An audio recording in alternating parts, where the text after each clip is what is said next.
Hi, everybody. Happy Monday. I'm going to try to hold my phone steady here.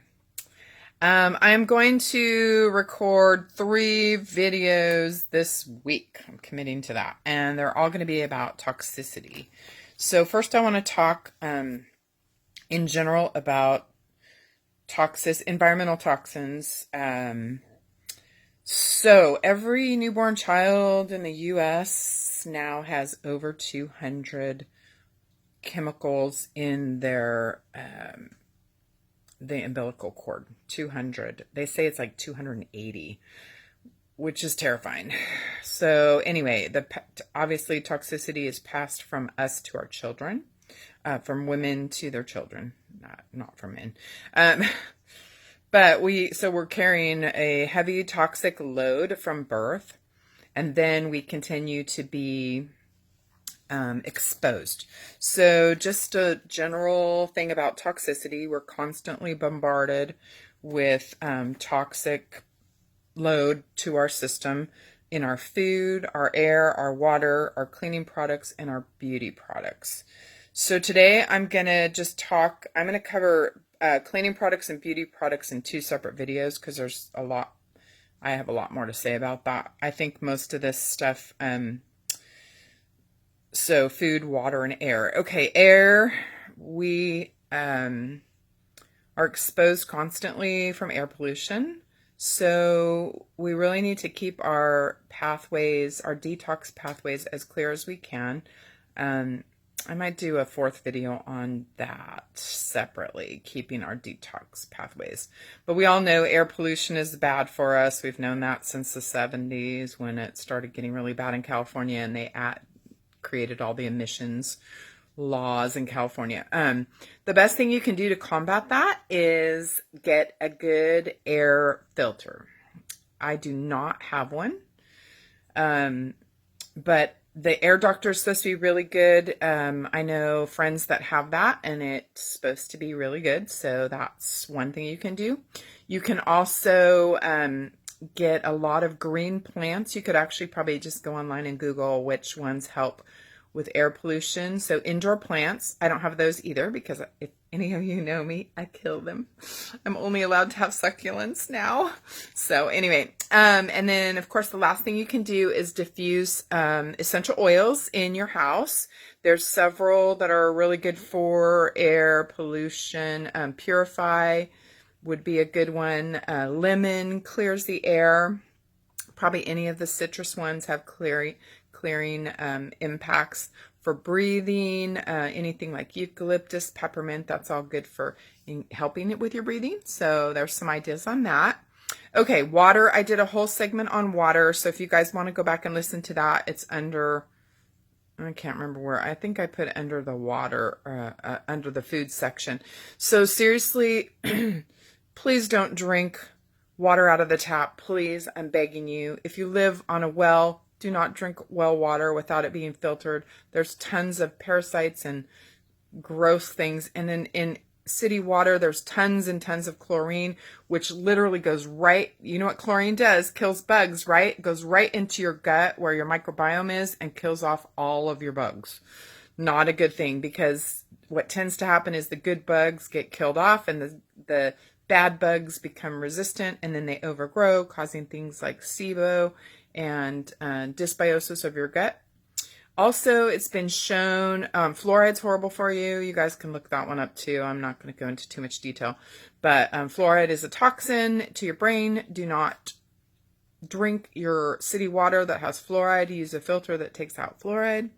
Don't drink bottled water either if you can avoid it. Do not drink out of plastic cups, especially, or bottles, especially if you keep them in your car, because then all the BPA is leaching into your water. Yuck, bad.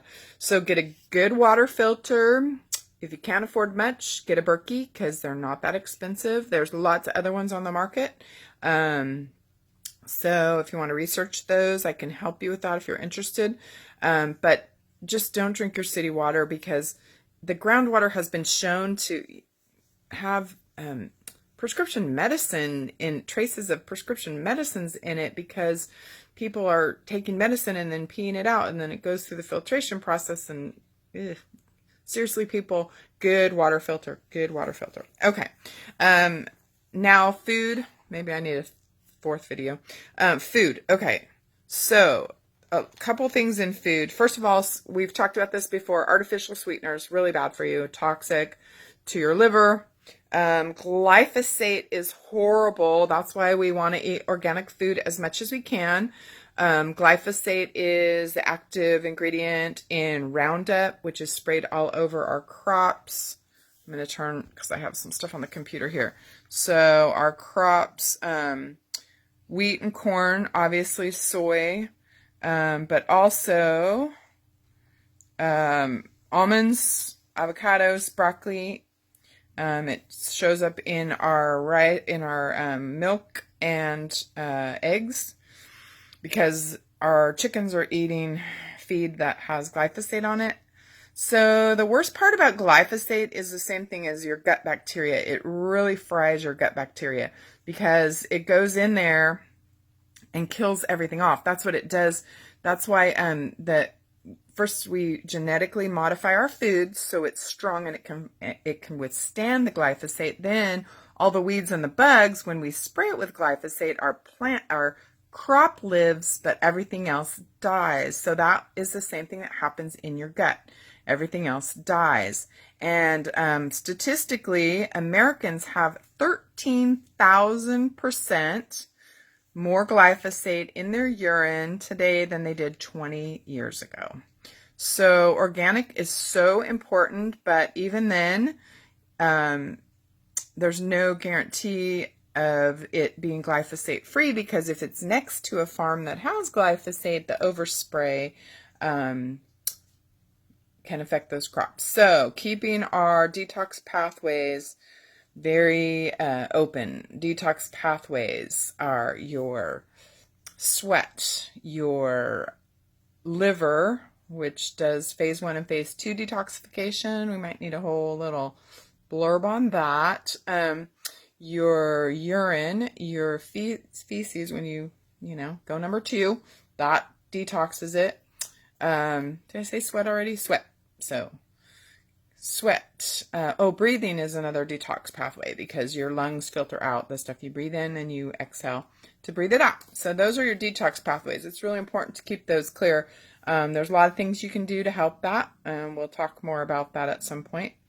But anyway, so Mexico is banning glyphosate. It will be out of their system in 2024.